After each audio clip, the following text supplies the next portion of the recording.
Colossal Questions. Did unicorns ever exist? Well, Mr. Blue Unicorn Guy, did you know that the first known tales of the mythical unicorn date back thousands of years to ancient Greece? The very first description we have of a unicorn comes from a Greek historian about 2,500 years ago. He said it had a white body, a purple head, blue eyes, and a multicolored horn, red at the tip, black in the middle, and white at the bottom. Like dragons, giants, or other mythical creatures, most people at the time just assumed that unicorns were real. Over time, people also started believing that unicorn horns could cure poisoning and purify water. This was bad news for narwhal populations, because while unicorns might have been a legend, narwhals were very real, and their horns could be sold as fake unicorn horns. In fact, the throne of the Kingdom of Denmark was even made of narwhal horns. So did the mythical unicorn ever really exist? No. But what if I told you another type of unicorn actually did roam the earth almost 30,000 years ago? It's called the Siberian unicorn, and, well, it looks more like a hairy rhyhorn than a unicorn. They were over 6 feet tall, 14 feet long, and mostly ate grass. But there's no word on if they're quite as majestic as their counterparts. Are zombies real? Zombie legends come from the African and Haitian voodoo religion. According to their beliefs, a zombie is a person brought back to life by a voodoo sorcerer or witch called a bokor. The zombie is used by the bokor as a personal slave and has to do whatever the sorcerer tells them to do. These mythical Haitian zombies might sound scary, but there's no evidence that anyone's ever been turned into a real-life zombie by a voodoo sorcerer. So then, how did myths and legends about zombies get so popular? Well, you can thank some crooked voodoo conmen for that. According to anthropologist Wade Davis, making a zombie has less to do with black magic and more to do with science. As the story goes, voodoo imposters looking to make a quick buck in the mid-1800s would tell strangers that they could take care of their enemies for a price. When a rich person with a grudge would agree to the deal, the imposters would use a secret Haitian voodoo recipe for a toxic powder made out of the flesh of a pufferfish. The imposter would walk past their unsuspecting victim on the street and blow the toxic powder in their face. The victim's heartbeat dropped so low, so fast, that people would assume they were dead. Once the poor victim was buried in a graveyard, the fake bokors would dig up the bodies in the dead of night. After a day or two, the toxins from the powder would wear off, and the victims would come to. The only problem? Days of oxygen deprivation left them brain dead. The imposter would then release their brain-dead victims into the streets of the city. When people saw a mindless, brain-dead zombie walking around the streets, our imposter would show up just in time, promising to take care of the creepy zombie himself for a price. So, are zombies real? No. But if you were one of those unsuspecting people on the streets of New Orleans and you saw the Walking Dead stagger down the road, I bet you'd believe it too. Were mermaids ever real? Creatures that are half human, half animal are fairly common in folklore from around the world, and mermaids are probably the most popular of the aquatic hybrids. Many folklorists believe that stories about mythical mermaids date back to ancient sightings of dugongs, a marine mammal that's related to the manatee. According to their theory, sailors would tell tall tales about dugong sightings they had while at sea. Those stories would be told and retold again and again, and over time, stories about the dugong turned into stories about creatures that were half human, half fish. So what gives? Were the sailors just exaggerating, or could mermaids actually be real? Well, sadly, no. Mermaids aren't real. But that might make you wonder, if mermaids aren't real, why has the myth survived for so long? Well, as time passed, the lore and legend about mermaids grew. For instance, the ancient Greek sirens were born out of mermaid legends. Sirens are mythical, mermaid-like creatures that lure sailors into rocky waters with their beautiful songs. Because of the sirens' not-so-nice reputation, mermaids began to be associated with any danger at sea, like floods, storms, and shipwrecks. Over time, that dangerous demeanor softened, and mermaids began to be known as peaceful creatures that brought good luck and could even fall in love with humans. This type of mermaid became more common in the British Isles during the 19th century and was popularized by Hans Christian Andersen's fairy tale, The Little Mermaid, which spawned a movie adaptation that I bet you heard of. Okay, so mermaids are a myth, but that doesn't mean they always were. Over the centuries, many people have reported seeing mermaids, including a couple famous sightings. While sailing through the Caribbean in 1493, good old Christopher Columbus reported seeing 3, quote, female forms rise high out of the sea. He did have one complaint though. Mermaids weren't nearly as beautiful as he'd expected. That's because Columbus's mermaids were, you guessed it, manatees. And he isn't the only famous sailor who was convinced mermaids were real. The English pirate Blackbeard would sometimes instruct his crew to steer clear of waters he considered enchanted by mermaids or merfolk. He and his crew all reported seeing mermaids with their own eyes. So, once and for all, are mermaids real? No. But you can see why someone who's been sailing the high seas for 2 months might mistake a manatee for a half-woman, half-fish hybrid. Eating nothing but lemons and moldy cheese would do that to me too. Is there any chance that Bigfoot could actually be real? Bigfoot, also known as the Sasquatch, is a legendary creature of North American folklore. He's a giant, hairy, ape-like creature who walks upright and lives deep in the wilderness. Bigfoot is considered a special type of creature called a cryptid. A cryptid is any animal whose existence is still disputed today. Other famous cryptids include mermaids, the kraken, jackalopes, the Jersey Devil, and the Loch Ness Monster, among others. But back to the cryptid in question, Bigfoot. Could he really be real? Well, most experts would say no, but there are people out there who hold out hope. Since 1920, there have been more than 3,000 separate reported Sasquatch sightings in the United States and Canada. People might find possible evidence or even claim to see Bigfoot, but so far, all those claims have proven to either be hoaxes or a case of mistaken identity. So Bigfoot probably isn't real. But I do have some surprising news. There was a creature that walked the earth that may match the description of Bigfoot. The extinct creature is called Gigantopithecus. Scientists first heard about Gigantopithecus back in 1935 when a German paleontologist named Gustav Henrik Ralph von Königswald found an abnormally large ape tooth for sale in Hong Kong. Since then, scientists have found hundreds of Gigantopithecus teeth and jaws all around Asia. Since all we've found so far are teeth and jawbones, it's hard for experts to say for sure what these giant apes looked like. But we do know they are closely related to modern orangutans and likely stood over 10 feet tall and weighed well over 1,000 pounds, more than double the weight of a gorilla. So, is Bigfoot real today? Probably not, but that doesn't mean that there haven't been all sorts of giant, majestic creatures that have walked the earth.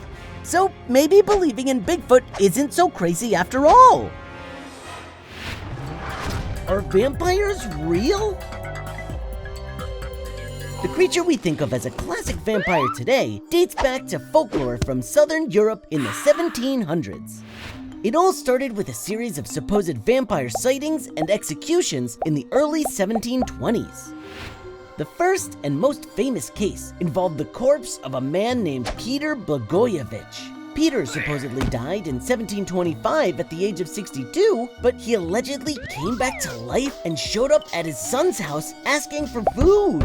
The son refused, and apparently his vampire dad didn't like that. His body was found the next day, completely drained of blood. Peter the vampire then returned again, attacking other villagers and draining them of their blood. Because of this, the incident went the 18th century equivalent of viral and quickly became a morbid fascination across Europe and America. Fascination turned to hysteria as more and more reports began to flood in from superstitious rural areas describing so-called vampire attacks. Okay, so lots of people in the 1700s definitely believed vampires were real, but why? Could it be that vampires are, in fact, real? Or if vampires never existed, why did so many people think they saw them? Well, we might actually be able to answer that. All those vampire sightings in the 1720s might have just been people suffering from the rabies virus. Rabies is carried by animals like bats, coyotes, foxes, skunks, and raccoons that can spread to humans through, a bite. Nearly all the traits we associate with vampires are also symptoms of rabies. Vampires are sensitive to light and garlic. Rabies patients have hypersensitivity too. Because they can't stand the light, vampires tend to prowl by night. Rabies affects the brain's ability to regulate your sleep cycles, causing you to be up at all hours. Vampires are known to be quite moody, but that's true with rabies too. Sufferers have mood swings, anger, confusion, and just like vampires, can turn violent. And last but not least, their bite. Over a quarter of all people with rabies are known to bite other humans. And if you're bitten by someone with rabies, well, that can give you the rabies virus too. Sound familiar? Are leprechauns real? According to Irish legends, leprechauns are a type of fairy that can be up to 3 feet tall.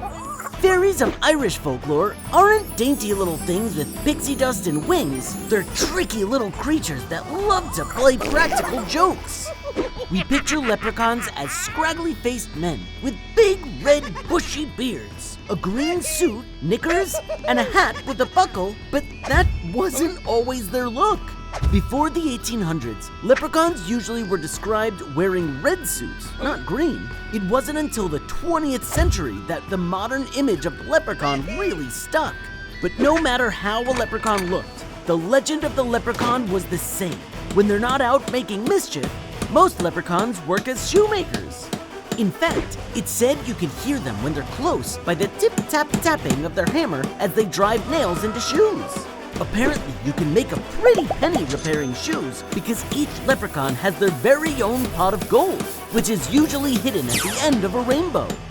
Finding a leprechaun is no easy feat, but anyone who catches one can take that shiny pot of gold. Legend has it that he will also grant 3 wishes once captured. But be careful, like we said, leprechauns are smart, tricky creatures, so even the smallest distraction could be enough for them to slip away. Okay, so that's the legend of the leprechaun, but are they real? No, there's no good evidence that leprechauns actually exist. But then again, they are pretty good at hiding. Did dragons ever really exist on Earth? I think deep down we all know the answer to this one. No, fire-breathing dragons never existed. Alright, so dragons aren't real, but there's stories about them everywhere all around the world. What's the deal? Why did so many people believe in dragons if they never existed? The main reason is likely because of all the big, mysterious bones people were occasionally digging up. That's right, for thousands of years, people around the ancient world were accidentally unearthing the bones of giant prehistoric animals, and dragons seemed like the most obvious answer. Experts can only theorize about which ancient animals inspired the first dragon legends, but one prehistoric creature seems like the most likely culprit. Ancient people might have been digging up dinosaur bones. If you think about it, it kinda makes sense. Dinosaurs basically look like giant lizards, and many species could be huge. Add in a little imagination, and it's easy to see how an ancient historian could confuse a dinosaur with a dragon. After all, it's only natural for people to try and make sense of something they can't explain, like giant lizard bones. Today we picture dragons as huge, ferocious, flying lizard monsters with bad intentions. But that wasn't always the case. In some stories, dragons were mean and destructive, but in others, they could be helpful and protective. They could also be just a few feet or several miles long, depending on who was telling the story. In different cultures, dragons could have the head of an elephant, lion, snake, or bird of prey, and they could be all sorts of colors: black, green, red, and more rarely, blue, yellow, or white. So why did cultures across the world believe that dragons were real? Well, they were finding giant bones of exotic creatures that looked a lot like fierce flying snakes or lizards, and you know what? Maybe they weren't that far off. Are werewolves real?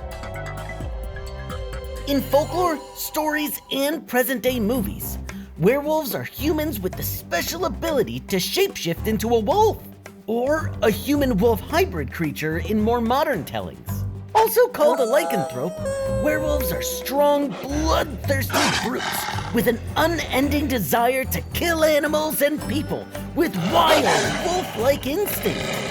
Some people supposedly became infected by a curse, usually a bite or scratch from a werewolf, which gave them their shape-shifting powers. Others were said to use an enchanted sash or a cloak made of wolf pelt to make their transformation. Usually, it only happens in the light of a full moon. The earliest known example of a historical reference to werewolves comes in one of the oldest pieces of writing that still survives today, the Epic of Gilgamesh. In the tale, a woman turns her ex into a wolf. But that's just the first known example. It's super likely that other werewolf tales predated the Epic of Gilgamesh. But even if this just so happened to be the very first one ever, it's clear that werewolves have been a part of folklore for a long time. Okay, so we know the folklore is old, but what's the deal? If werewolves aren't real, where did all these stories come from? Could there possibly be any truth to the monstrous myth? Well, it turns out there might actually be some scientific and medical explanations for our werewolf fears. There are many medical conditions recognized in the modern world that might make someone seem wolf-like. Hypertrichosis is a rare condition that causes hair to grow all over the body. For some, the extra hair just grows in certain spots, but for others, it can cause the whole body to be covered in hair. Look familiar? Another possible culprit is lycanthropy, a mental disorder that causes people to believe they're a wolf or some other non-human animal. It's easy to see why people might have misunderstood these diseases in the past and assume the sick person was some kind of beast rather than plagued by a disorder. So, are werewolves real? Nope. But our fascination with them seems like it's here to stay.